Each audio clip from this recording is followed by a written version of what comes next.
Today we are going to learn about what is the limit of the civil disobedience. સવિનય કાનૂન ભંગ જે આંદોલન થયું તેની મર્યાદાઓ શું હતી? The not all social group were moved by the abstract concept of સ્વરાજ. બધા સમાજોનો તો ખબર નથી, અમુક સમાજો તો બુદ્ધિ નથી પડતી. દરેક સમાજ જે રહ્યો એ સ્વરાજની જે ધારણા રહી, સ્વરાજનો મતલબ શું થાય તેને સમજી શકતા ન હતા. One such a group was the nation's untouchables, and who from around the 1930 had begun to call themselves Dalit or oppressed. હવે એક સમુદાય એવો હતો કે જે રાષ્ટ્રની અંદર અસ્પૃશ્ય ગણાતો હતો અને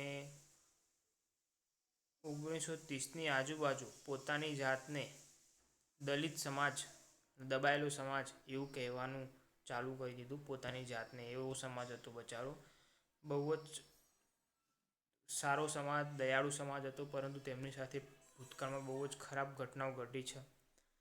તે આપણા ભારત દેશ માટે કલંકરૂપ કહેવાય. ખરેખર કોઈ સમાજ જોડે આવું થવું ના જોઈએ, તેવું થયું છે. ખરેખર ખૂબ જ દુઃખદ ઘટના. દલિત સમાજને ખૂબ જ દબાયેલો રાખ્યો છે પહેલાંથી.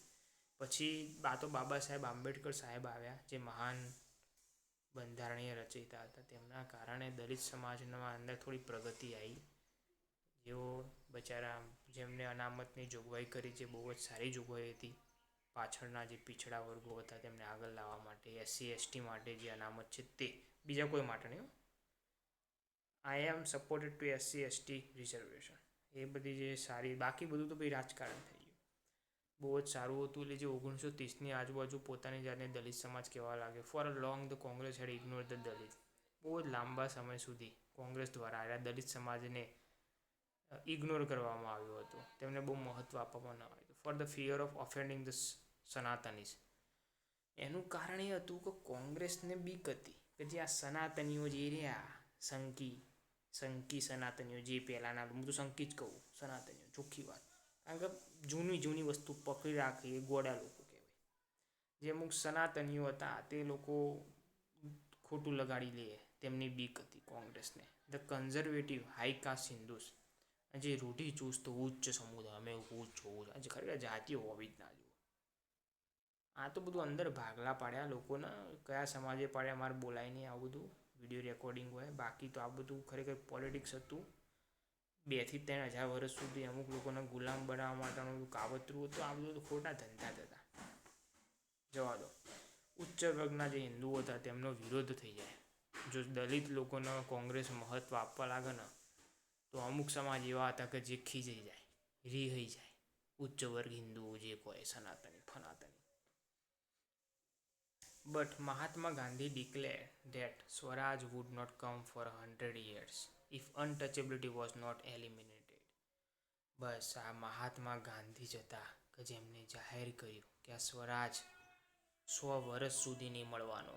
આ જ્યાં સુધી આ અસ્પૃશ્યતા હશે ને ભારતની અંદર, ત્યાં સુધી આ અસ્પૃશ્યતાને નાબૂદ કર્યા વગર ભારતના આઝાદી કોઈ કાળે નહીં મળવાની. ગેરંટી આપું. ગાંધીજી એવું કહેતા હતા. He call the untouchables Harijan or the children of the god. Gandhiji આ બધા જે અસ્પૃશ્ય લોકો, જે દલિત લોકો હતા તેમને હરિજન કહેતા હતા, ભગવાનના બાળકો કહેતા હતા. Organise satyagraha to secure them entry into temples. એવો સત્યાગ્રહ કરવામાં આવ્યો કે તેમના મંદિરોની અંદર જે પ્રવેશ હતો ને તેમને સલામત આપવામાં, એક્સેસ ટુ પબ્લિક વેલ્સ. બચારા દલિત લોકોને મંદિરની અંદર પ્રવેશ કરવા માટે સલામતી આપવામાં આવી. ટેંક, રોડ, સ્કૂલ દરેકની અંદર પ્રવેશવા માટે તેમને છુટ્ટી આપવામાં આવી. He himself clean the toilet to dignify the work of the Bhangi, the sweepers. લખ્યું છે અંદર ધ વર્ક ઓફ, લખ્યું ને the work of Bhangi, sweepers. આજે ગટર કામ ને બધું જેવા કામ કરવા માટે જે લોકો કહેતા હતા કે આ બધું કામ, કોઈ દેખો મિત્રો, કોઈ કામ નાનું મોટું હોતું જ નહીં. આ બધા જે લોકો પોતાની જાતને ઉચ્ચ વર્ગની વાતો કર્યો ને, અમે બી સવર્ણ, આ બધું અમે ઉચ્ચ વર્ગ, અમે ક્ષત્રિય મત્રિય, એ બધા ફોરેનમાં જઈને સંડાસ પોત જ સાફ કરતો હોય. પોતાની જાતને ઉચ્ચ વર્ગ માનવાવાળા લોકો ફોરેનમાં જઈને સંડાસ બાથરૂમ સાફ કરશે અને ઇન્ડિયામાં સાફ નહીં કરે. કહેવાનો મતલબ એ આ બધું દોગલાપન છે. બધી વાતો જે રહી ને આ બધી દોગલા પણ કહેવાય. ગાંધીજી પોતાની જાતે જ ટોયલેટ સાફ કરતા. એટલે લોકોને એવું લાગે છે કે કોઈ બી વ્યક્તિ હોય ગમે તે કામ કરી શકે, કોઈ કામ મોટું નાનું હોતું નહીં. Persuaded upper caste to change their heart and give up the sign of untouchability. જે ઉચ્ચ વર્ગ હતો તેમનું હૃદય પરિવર્તન થાય, તેમની અંદર જે અસ્પૃશ્યતાનું જે પાપ રહેલું છે તે દૂર થાય તેના માટે તેમણે પ્રયત્ન કર્યા. But many Dalit leaders were keen on a different political solution to the problem of the community. આજે દલિત સમુદાયની જે સમસ્યાઓ હતી તેના નિરાકરણ માટે તેમના માટે એક અલગ જ ઉપાય હતો એ દલિત નેતાઓ દ્વારા. They began organizing themselves, demanding a reserved seat in the education institution, a separate electorate that would choose Dalit members of the legislative council. હા, દલિત લોકોએ તેમના માટે એક જ ઉપાય, દલિત લોકોએ એમ કીધું કે જો અમારા સમાજનું જો ભલું કરવું હોય તો દલિત નેતાઓએ એવું કીધું અમારા એક જ ઉપાય, એક તો અમને અનામત આપી દો શૈક્ષણિક સંસ્થાઓની અંદર, જેના કારણે અમારા બાળકો સારી રીતે ભણી શકે. બીજું, the separate electorate that would choose, એટલે કે દરેક દલિતને એક અલગ સીટ આપી દો. ભાઈ આ ધારો કે આ સીટ રહી, એ સીટ ઉપર દલિત ઉભો રહેશે, દલિત જ જીતશે. એટલે એવું બચારા દરેક દલિત લોકોને એમના વિધાનસભાની અંદર એક પ્રકારે સભ્ય સીટ મળે. વિધાનસભામાં તેઓ પોતાનો એક નેતા, લોકસભા હોય કે વિધાનસભા હોય તેની અંદર પોતાનો એક નેતા મૂકી શકે, જેના કારણે સમય પડે ત્યારે તેમનો અવાજ ઉઠાવવા માટે કે અલગથી રાજકીય નેતા પોલિટિકલ પાવર મેળવવા માટે તેમણે કીધું દલિતો માટે અલગ રિઝર્વ સીટ રાખો, જે હાલ પણ વ્યવસ્થા ચાલુ જ છે. આપણે આઈ થિંક ગુજરાતની અંદર SC ST સમુદાયો જે રહ્યા એમની અલગથી સીટોની જોગવાઈ કરેલી છે. જેમ કે હવે તાજેતરમાં આપણે ભારતની અંદર લોકસભા ઇલેક્શન થવાના છે, તો તેવી રીતે જોઈએ તો ટોટલ આઈ થિંક 131 સીટો આખા ભારતની અંદર SC STને ફાળવાયેલી, તેમાં 47 સીટો ST સમુદાય અને આઈ થિંક 131 સીટોમાંથી 47 સીટો SC આઈ થિંક ST સમુદાય અને SCને આઈ થિંક 84 અરાઉન્ડ છે. ગુજરાતની અંદર SC સમાજના 2 સીટો, ST સમાજના 4 સીટો. કેટલી? 4, જે જરૂરી છે. બટ એમને રાજકીય અવાજ મળે ને એ માટે પોલિટિકલ એમ્પાવરમેન્ટ જોયું, રાજકીય શક્તિ મેળવવા મળે. તે believe would resolve the problem of their social disabilities. તેમના સમાજની અંદર રહેલી આ બધી કમજોરીઓને દૂર કરવા માટે રાજકીય શક્તિ મેળવવી જરૂરી હતી, માટે તેમણે રિઝર્વ સીટ રાખવાનું કીધું, આરક્ષિત સીટો રાખવાનું કીધું. Dalit participation in the civil disobedience movement was therefore limited. તે વખતે જે સવિનય કાનૂન ભંગ થયું ત્યારે દલિતોનો જે ભાગ લેવાનું હતું તે બહુ જ મર્યાદિત રહ્યું. Particularly in the Maharashtra and Nagpur region where their organization were quite strong.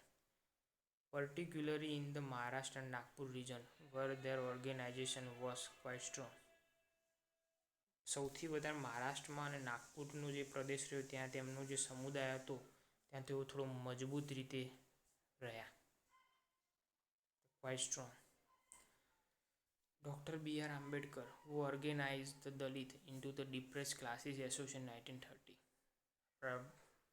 પ્રિય ભીમરાવ સાહેબ આંબેડકર રહ્યા, તેમણે એક સંસ્થા બનાવી, ડિપ્રેસ્ડ ક્લાસ ઓર્ગેનાઇઝેશન 1930માં. Clash with Mahatma Gandhi. બીજું જે ગોળમેજી પરિષદ થઈ ને, second round table for demanding separate electorate for Dalit. આમાં સુધી મતભેદ થયો ગાંધીજી અને આંબેડકર વચ્ચે. બંને વ્યક્તિઓ દલિત સમાજનું હિત જ ઈચ્છતા હતા, પરંતુ બંને મુદ્દામાં અટવાઈ ગયા. બીજી ગોળમેજી પર BR આંબેડકર સાહેબે એવું કીધું કે અમારા રાજકીય અનામત સીટો જોઈએ, અમુક જે સીટો હોય ભારતની અંદર એ બધી અમને SC STને આપી દો, જે જરૂરી હતું, તો જ રાજકીય અવાજ મળ્યો હતો. બાકી એમના રાજકીય અવાજમાં આમ તો સાહેબ સાચા હતા BR આંબેડકર, પણ ગાંધીજી કહેતા હતા એનાથી થોડા ભાગલા પડી જશે. પણ ઓલરેડી ભાગલા હતા, જેટલા પડવાના હતા. મહાત્મા ગાંધીજી તૈયાર નહોતા.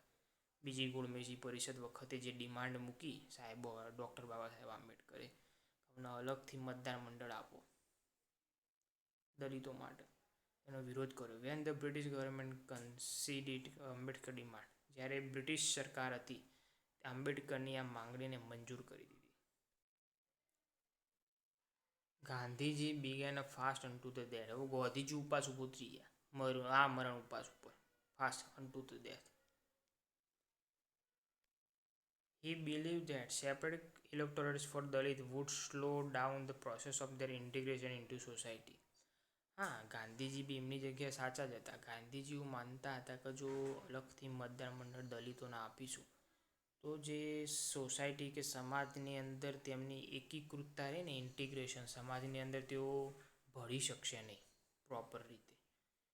ગાંધીજી બી સાચા હતા એમની જગ્યાએ, ડૉક્ટર બાબા સાહેબ આંબેડકર બી સાચા હતા એમની જગ્યાએ. Ambedkar ultimately accepted Gandhiji's position and the result was Pune Pact at September 1932.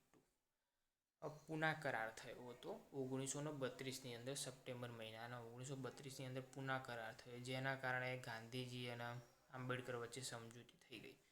It gave the depressed classes, later to be known as the scheduled caste, reserved a seat in the provincial and central legislative council, but they were to be voted in by the general electorate.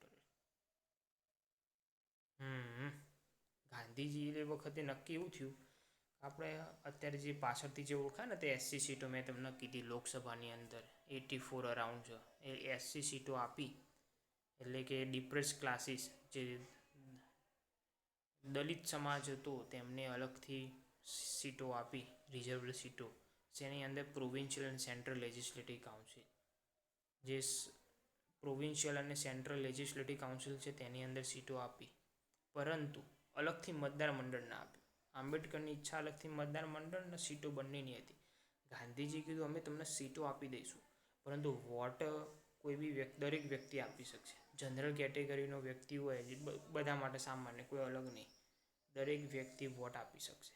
આંબેડકરને એવું હતું કે ST જ આપે, એવું નહીં, દરેક વ્યક્તિ આપી શકશે, પણ સીટો અનામત, બસ તમારો લીડર અમુક સીટો પર આવશે, એસસીના સોરી, મંજૂર થઈ ગયા. The Dalit movement however continue to be apprehensive of the Congress led national movement.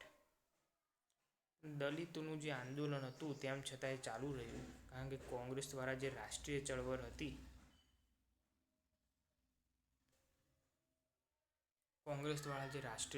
હતી, તેનાથી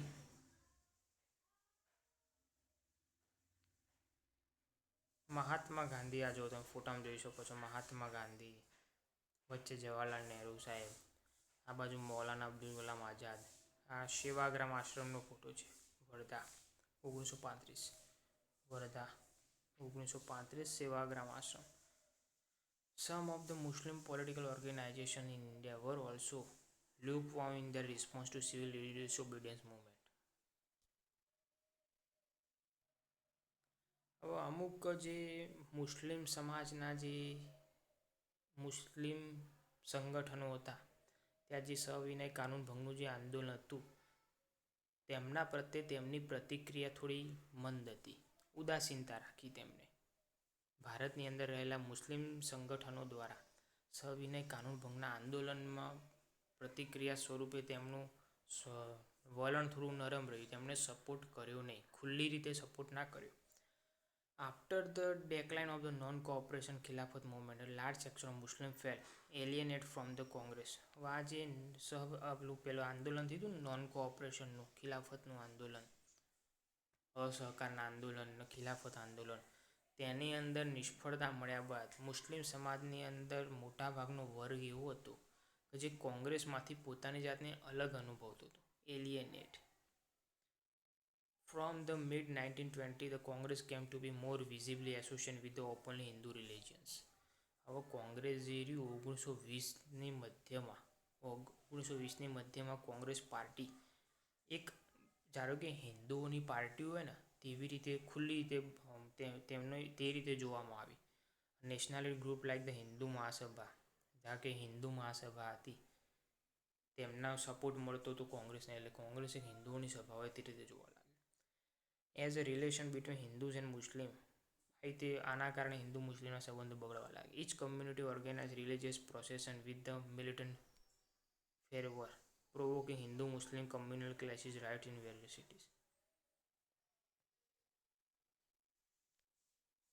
હવે દરેક સમુદાયો જે હતા, હિન્દુ હોય કે મુસ્લિમ, દરેક સમુદાયોએ પોતાની એક અલગથી ધાર્મિક શોભાયાત્રા નીકળી. હવે ધાર્મિક શોભાયાત્રા નીકળે, બંનેની વિચારધારા અલગ, જેના કારણે ઘણી બધી જગ્યાએ કોમી રમખાણો ફાટી નીકળ્યા. હિન્દુ મુસ્લિમ અંદર બાજ્યા. બંનેની એક જ સમયે બંનેની સભા નીકળે, એક જ રેલી, અલગ અલગ ધાર્મિક રેલીઓ. Every riot deepens the distance between the two community. દરેક કોમી રમખાણ જે થતો, તેના કારણે બે સમુદાયો વચ્ચેનું જે અંતર હતું તે ધીરે ધીરે વધવા લાગ્યું. એન્ડ છેવટે તમને ખબર, બે મોટા ભારતની અંદર રાજકીય સંગઠનો ઉભર્યા. એક તો કોંગ્રેસ, બીજું હતું મુસ્લિમ લીગ. જેના કારણે the Congress and the Muslim League made efforts to renegotiate an alliance. બંને કોંગ્રેસ દ્વારા અને મુસ્લિમ લીગ દ્વારા પ્રયત્નો કરવામાં આવ્યા. બંને ફરીથી વાટાઘાટો કરવામાં આવી, જેના કારણે બંને એક થઈને લડી શકે ભારતની આઝાદી માટે. પરંતુ 1917 it appeared that such unity could be forge. 1927 સુધીમાં તો ભારતમાં પરિસ્થિતિ એવી બનવા લાગી કે આ કોંગ્રેસ અને મુસ્લિમ લીગ ક્યારેય પણ એક થઈ શકશે નહીં, અશક્ય લાગવા લાગી. The important difference were over the question of the representation in the future assembly that were to be elected. મહત્વનો મુદ્દો તો એ જ હતો બંને પાર્ટીઓ વચ્ચે કે જે આગામી ચૂંટણી થશે ભારતની અંદર, તો તેની અંદર સીટોની વહેંચણી કઈ રીતે થશે. મુસ્લિમ લીગનું કહેવું હતું કે અમને કોંગ્રેસના જેટલી જ સીટો મળવી જોઈએ, પરંતુ કોંગ્રેસનું કહેવું હતું કે મુસ્લિમો વસ્તીના આધારે સીટો મળવી જોઈએ, અને એ વખતે વસ્તી હિન્દુઓની વધારે હતી, તો હિન્દુઓને સીટ વધારે મળે, સ્વાભાવિક હતું. જેનો વિરોધ મુસ્લિમ લીગે કર્યો. મુસ્લિમ લીગે કીધું દરેકને સીટો સરખી જ મળવી જોઈએ. આ મુખ્ય મતભેદનું કારણ હતું. Everything is the political power. કોન્સા પાવર? Political power. તેના માટે જ લડાઈ હતી. કોંગ્રેસ કહેતી હતી અમારા સીટો વસ્તીના આધારે, મુસ્લિમ લીગે કોઈ વસ્તીના આધારે નહીં, જેટલી સીટો થાય એની અડધી અડધી કરી દઈશું આપણે. એટલે આના કારણે મતભેદો થયા. Mohammad Ali જીન્ના, one of the leaders of the Muslim League, was willing to give up the demand for separate electors. If Muslims were assured reserved seat in the Central Assembly and the representation proportional to population in the Muslim-dominated provinces Bengal and Punjab.